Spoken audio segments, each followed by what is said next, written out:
अस्सलाम वालेकुम and welcome to my first ever YouTube channel Bajwa कहता है। मेरा नाम है फखर आसिफ बाजवा और इस चैनल में मैं दूंगा आपको क्रिकेट की दुनिया में होने वाली हर चीज की ताज़ा तरीन अपडेट।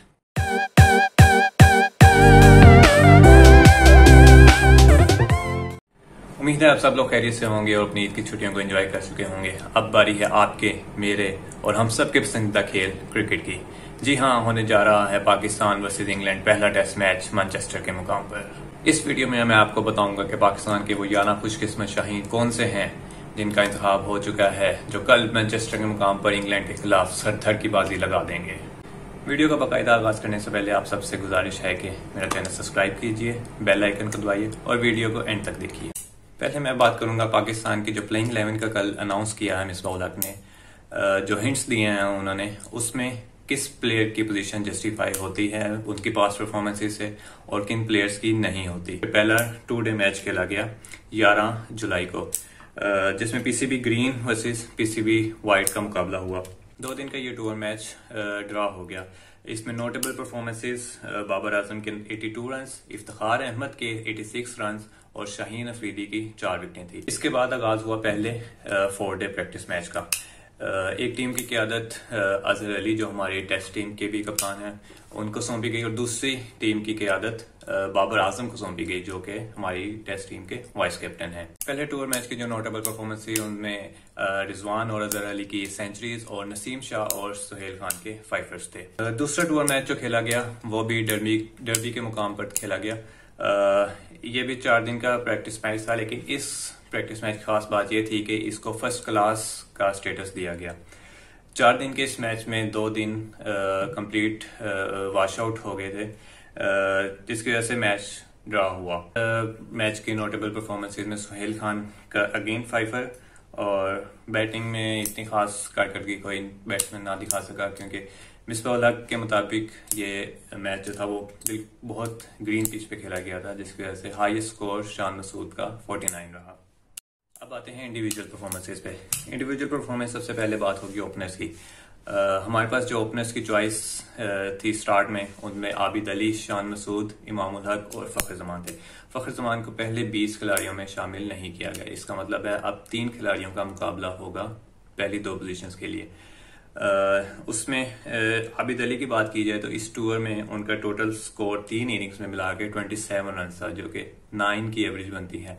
लास्ट आउटिंग की बात की जाए उनकी पाकिस्तान की तरफ से, तो वो बांग्लादेश के खिलाफ टेस्ट मैच था, जिसमें भी वो 0 पर आउट हुए थे। इनको देखते हुए उनकी टीम में शमूलियत मुश्किल दिखाई देती है, मगर हम ओवरऑल रिकॉर्ड की बात करें तो उनकी 107 की एवरेज है अपने टेस्ट करियर में, जो कि 3 टेस्ट पर मुश्तमिल है। लेकिन याद रहे कि ये टेस्ट मैच पाकिस्तान में उन्होंने अपने होम क्राउड के सामने खेले थे। अभी तक उन्होंने कोई अवे टूर में मैच नहीं खेला, तो अगर आबिद अली को खिलाया गया तो ये उनका एक बहुत बड़ा इम्तहान होगा। यहाँ एक बात मैं बताता चलूं कि आबिद अली जो दुनिया के ऐसे पहले बैट्समैन हैं जिन्होंने अपने वनडे और टेस्ट डेब्यू दोनों पर सेंचुरी मारने का एजाज हासिल किया। अब बात करते हैं पाकिस्तान के दूसरे ओपनर, जो कि हैं शान मसूद।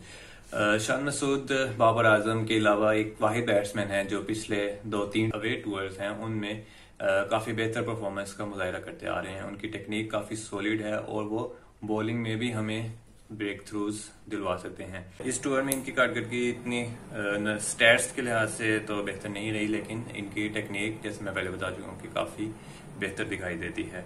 लास्ट आउटिंग की बात की जाए तो इन्होंने लास्ट मैच में बांग्लादेश के खिलाफ 100 स्कोर किया था, तो इनकी जो टीम में जगह है वो पक्की दिखाई देती है। तीसरे ओपनर इमाम उल हक का last tour Australia tour away जो था वो काफी बुरा रहा था। उनकी कैरियर एवरेज की बात की जाए तो वो भी 11 टेस्ट मैचेस खेलने के बाद सिर्फ 25 की है, तो इस हवाले से उनकी पोजीशन टीम में बनाना काफी मुश्किल है। लेकिन इस टूर पे वो बाकी ओपनर्स के मुकाबले में काफी बेहतर दिखाई दिए हैं। उनकी एवरेज है 43.5 की, लेकिन स्ट्राइक रेट 28 का है। लेकिन इसका ये दूसरा से देखा जाए तो ये है कि उन्होंने 300 प्लस बॉल्स को फेस किया है। स्कोर चाहे 87 किया है, लेकिन काफी टाइम वो क्रीज पे गुजार चुके हैं। अब देखना पड़ेगा कि आबिद अली टीम में जगह बनाएंगे या फिर इमामुल हक। फोर्थ जो ओपनर है वो फ़खर जमान है, उनको टीम की जो फर्स्ट 20 थी उनमें शामिल नहीं किया गया। उनको कहा गया कि आप सिर्फ T20 के जो 3 मैचेस होंगे टेस्ट मैचेस के बाद वो खेल सकेंगे। इस टूर में उन्होंने 3 इनिंग्स खेली हैं। उसमें नोटेबल परफॉर्मेंस एक पहले टूर मैच की सेकंड इनिंग्स में 99 रन्स जो उन्होंने बनाए थे चेस करते वक्त। इस इनिंग्स में एक खास बात ये थी कि उन्होंने शादाब खान को इस इनिंग्स में 6 छक्के मारे थे। टोटल इनकी एवरेज देखी जाए 3 इनिंग्स में तो 46 की बनती है। स्ट्राइक रेट भी काफ़ी हेल्दी है 66.35, लेकिन फिर भी इनकी टेक्निक पे काफ़ी सवालात हैं और आइंदा भी इम्कान दिखाई नहीं दे रहा कि ये पाकिस्तान की टेस्ट टीम में जगह बनाने में कामयाब हो सकेंगे। अजहर अली पाकिस्तान टीम के कप्तान हैं और ये नंबर 3 पर बैटिंग करेंगे। इस टूर में इनकी नोटेबल परफॉर्मेंस एक ही थी, उन्होंने 120 रन की इनिंग खेली थी उसी इनिंग्स में जिसमें फ़खर जमान ने 99 रन स्कोर किए थे।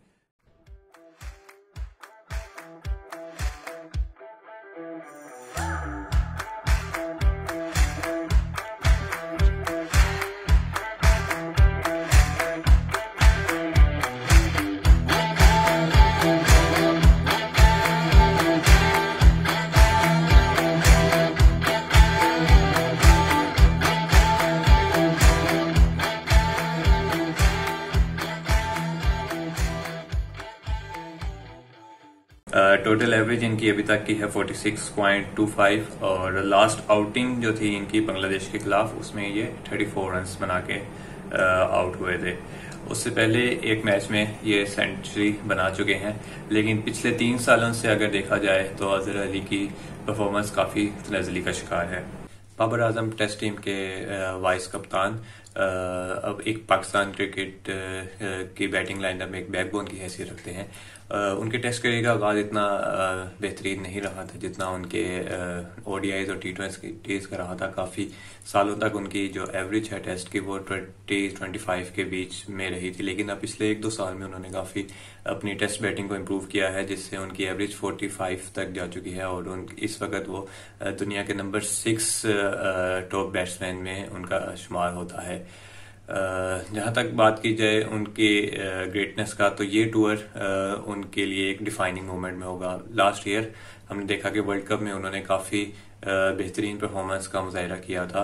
अब इन 3 टेस्ट मैचेस में अगर वो 2 से 3 सेंचुरीज बनाने में कामयाब हो जाते हैं तो वो दुनिया के बेहतरीन बल्लेबाजों में अपना नाम शुमार कर लेंगे।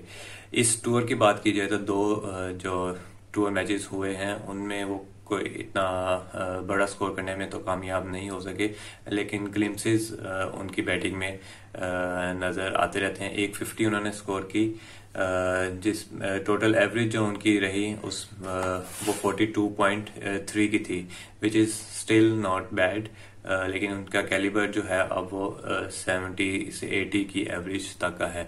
लास्ट आउटिंग की बात की जाए तो उन्होंने बांग्लादेश के खिलाफ लास्ट मैच में अपने कैरियर का हाई स्कोर बनाया था 143। तो उम्मीद की जाती है कि बाबर आजम इस टूर में बेहतरीन परफॉर्मेंस का मुजाहिरा करके अपना नाम फैबुलस 4 में शुमार कर लेंगे। अजहर अली पाकिस्तान के उभरते हुए सितारे हैं। इनको भी अभी तक टेस्ट टीम में जगह नहीं दी गई, इनको भी फ़खर जमान की तरह T20 टीम के लिए ही रखा गया है। इस टूर की बात की जाए तो अभी तक 150 उन्होंने 3 इनिंग्स में बनाई थी। असद शफीक पाकिस्तान की तरफ से मुसलसल 69 मैचेस खेल चुके हैं, जो कि एक एजाज़ रखते हैं। पाकिस्तान की तरफ से इतने मुसलसल मैचेस कोई नहीं खेल सका। अजहर अली की तरह इनकी भी परफॉर्मेंस नज़ली का शिकार है पिछले 2-3 सालों से, लेकिन फिर भी ये टीम में जगह बनाएंगे। इस टूर की बात की जाए तो पहला मैच इनका काफ़ी बेहतर गया था, 250 इन्होंने स्कोर की थी, लेकिन सेकंड मैच में इनकी एक इनिंग्स में ये नॉट आउट रहे और एक इनिंग में 9 रन बनाकर आउट हुए। टोटल एवरेज इनकी बनती है 42.3 और टोटल स्कोर इनका बनता है 127 4 इनिंग्स में। पहली बारी है फवाद आलम की। बहुत से क्रिकेट के फैंस चाहते हैं फवाद आलम को देखना। काफ़ी सालों से उनकी टीम के लिए जद्दोजहद जारी रही। फर्स्ट क्लास में हमारे 50 प्लस की एवरेज से स्कोर करते आ रहे हैं तकरीबन 10-12 सालों से। लेकिन मुश्किल दिखाई देता है कि अभी भी उनको मौका दिया जाएगा, क्योंकि मिसबाह उल हक ने हिंट दिया है कि हम 2 स्पिनर्स के साथ जाएंगे। जी हाँ, वो 2 स्पिनर्स कौन से होंगे वो भी मैं आपको आगे चल के बताऊंगा। इसलिए फवाद आलम की टीम में जगह बनाना बहुत मुश्किल है। इस टूर में बात की जाए तो इनकी फॉर्म भी इतनी अच्छी नहीं रही है। 3 इनिंग्स में सिर्फ 70 रन बना सके हैं वो।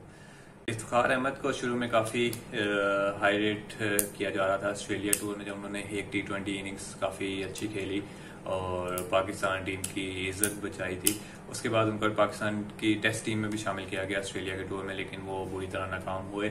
फिर उनको अभी भी लोग चाहते थे कि वो टेस्ट टीम में आए, लेकिन मिसबाह उल हक ने जब 20 बंदों का ऐलान किया था तो उसमें ये काफ़ी शॉकिंग न्यूज़ थी कि इफ्तिखार अहमद उस टीम में शामिल नहीं थे। इस बार हमेशा डिफेंड करते आ रहे हैं कि Iftikhar as a part time bowler हम इसको चूज़ कर सकते हैं, इसलिए हम इनको खिलाते हैं।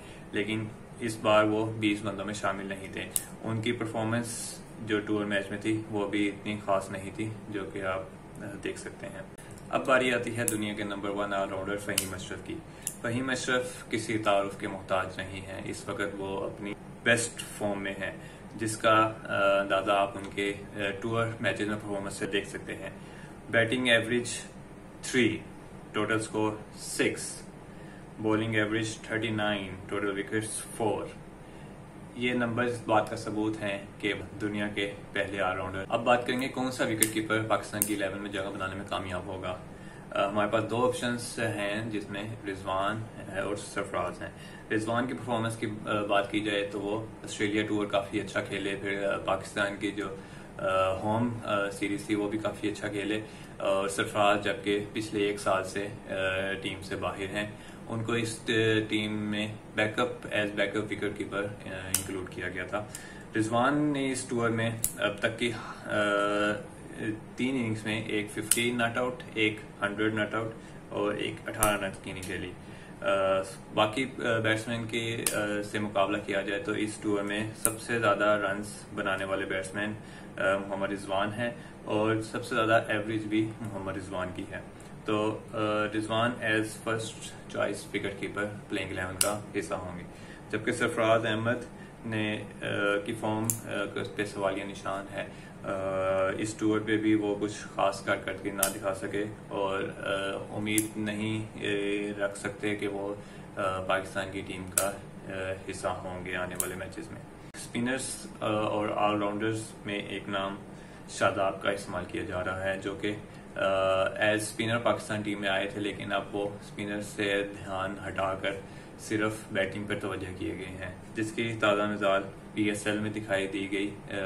बॉलिंग परफॉर्मेंसेस बिलो एवरेज और बैटिंग में काफ़ी उन्होंने इम्प्रूव किया है। लेकिन फिर भी उस बेसिस पे शादाब को टेस्ट टीम में शामिल करना, वो भी इंग्लैंड के टूर पर, इंग्लैंड की बॉलर्स के सामने, इंग्लैंड की पिचेस पे बिल्कुल जस्टिफाइबल नहीं है। लेकिन मिसबाह उल हक ये एक्सपेरिमेंट करने जा रहे हैं। इसका हिंट उन्होंने दिया कि हम 2 स्पिनर्स के साथ जाएंगे। हतमी फैसला तो पिच देख कर किया जाएगा, लेकिन अगर इस पर टूर की परफॉर्मेंस की बात की जाए तो बॉलिंग में जैसे मैंने पहले बताया था कि फखर जमान से भी वो 6 छक्के काट चुके हैं एक इनिंग्स में, तो बॉलिंग कोई विकेट नहीं ले सके थे वो। इकोनॉमी रेट की बात की जाए तो 5.5 का 20 ओवर में, जी हाँ, उन्होंने 110 रन दिए थे। बैटिंग एवरेज भी इतनी परफॉर्मेंस इतनी खास नहीं है। टोटल उन्होंने 3 इनिंग्स में 66 रन बनाए हैं, एवरेज 33 की मदद से। काशिफ भट्टी भी फर्स्ट क्लास हमारे निज़ाम से एक उभरते हुए ऑलराउंडर है। तो उनकी फर्स्ट क्लास परफॉर्मेंसेस तो काफ़ी बेहतर हैं, जिसकी वजह से उनको पाकिस्तान की टेस्ट टीम में शामिल किया गया था। लेकिन अब बाकी स्पिनर्स और बैट्समैन के होते हुए और इस टूर पे उनकी परफॉर्मेंसेस अगर देखी जाए तो वो भी इतनी खास नहीं है कि उनको डायरेक्ट हम प्लेइंग 11 में शामिल कर ले। अब बात करेंगे फास्ट बॉलर्स की। फास्ट बॉलर में सबसे जो डिजर्विंग नाम है वो है सुहेल खान। 2 दफा 5 लेने में कामयाब हुए हैं वो इस टूर में। सबसे ज्यादा विकेटें हासिल करने का एजाज उनके पास है। सबसे लोएस्ट एवरेज उनकी है, जिसका क्रेडिट दिया उन्होंने पाकिस्तान के बॉलिंग कोच वकास यूनुस को। लेकिन मिसबाहुल हक के हिंट के मुताबिक वो टेस्ट मैच की प्लेइंग 11 में नजर नहीं आ रहे। वहाब रियाज को टेस्ट टीम में शामिल किया गया था एज बैकअप बॉलर। उन्होंने रिटायरमेंट ले ली थी लास्ट ईयर टेस्ट क्रिकेट से, लेकिन फिर उन्होंने इस बात का ऐलान किया कि अगर जरूरत पड़ी तो मैं इस टूर पर बॉलिंग करने के लिए दस्तयाब हूँगा। उन्होंने सिर्फ एक ही टूर मैच खेला है और उसमें भी वो 19 ओवर्स में कोई विकेट लेने में कामयाब नहीं हो सके। फिर आते हैं स्पिनर यासिर शाह, जो कि हमारे मेन स्पिनर हैं, जिनकी प्लेइंग 11 में जगह कंफर्म है। इस टूर में उन्होंने 5 विकेट्स ली हैं 99 रन्स देकर। अगर हम उनकी परफॉर्मेंस की बात करेंगे, पिछले साल में भी इनकी परफॉर्मेंस काफ़ी नज़ली का शिकार है, लेकिन मिसबाहुल हक ने कल ये इंटरव्यू में बताया था कि वो काफ़ी अच्छी बॉलिंग कर रहे हैं, काफ़ी इंप्रूव किया उन्होंने, काफ़ी अच्छी लाइन और लेंथ पे बॉलिंग कर रहे हैं। तो इस बात को देखते हुए यासिर शाह की प्लेइंग 11 में जगह कंफर्म दिखाई देती है। शाहीन, जिन्होंने वर्ल्ड कप में भी शानदार कारकर्दगी का मुजाहिरा किया था और एक उभरते हुए सितारे पाकिस्तान और लाहौर कलंदर्स की पहचान है, ब्रांड एम्बेसडर भी हैं। इस टूर में उन्होंने 7 विकेटें ली, 103 रन दिए, एवरेज काफ़ी बेहतर है 14.7 की। शाहीन शाह और नसीम शाह 2 हथियार हैं पाकिस्तान के, जो कि किसी भी बैटिंग लाइनअप को तबाह करने में गुरेज नहीं करेंगे। नसीम शाह की बात की जाए तो एक 5 एक 4 लिया है उन्होंने इस टूर पे। पिछले मैच में भी वो एक हैट्रिक करने का एजाज था। दुनिया के यंगेस्ट एवर बॉलर हैं जिन्होंने टेस्ट मैच में हैट्रिक ली है। इस टूर में 10 विकेटें 165 रन देकर हासिल कर चुके हैं।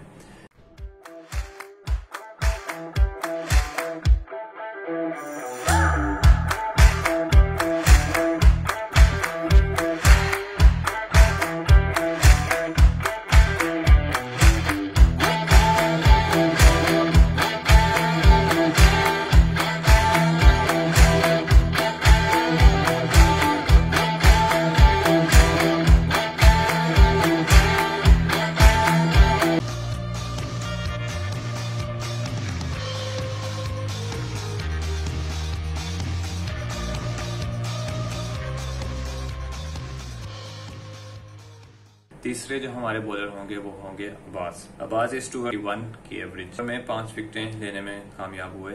नोटेबल जो बात इनकी बॉलिंग की है वो है लाइन और लेंथ। ये एक ही लाइन और लेंथ पर कंटिन्यूसली बॉलिंग करने का हुनर जानते हैं।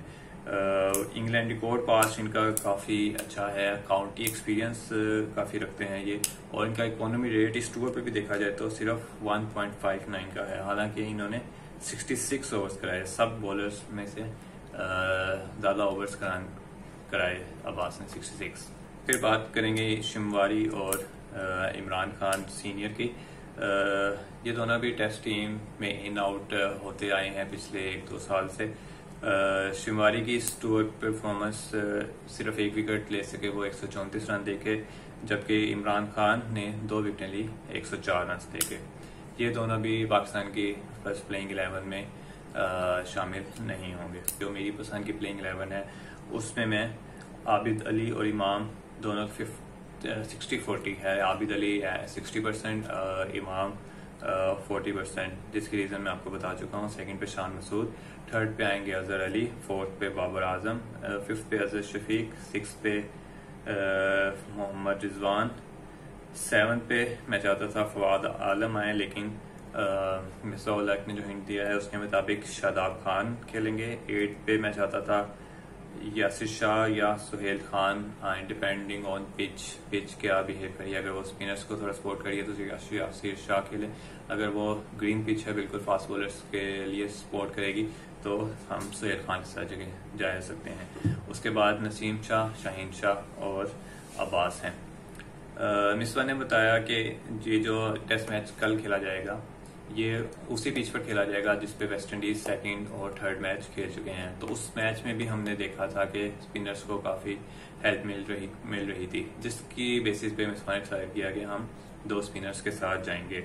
इंग्लैंड की बात की जाए तो इंग्लैंड की 14 मैन स्क्वाड वही अनाउंस हुआ है जो कि वेस्ट इंडीज के खिलाफ लास्ट मैच से पहले हुआ था, और उम्मीद की जाती है कि उनकी प्लेइंग 11 भी वही होगी जो कि वेस्ट इंडीज के खिलाफ लास्ट मैच खेली थी।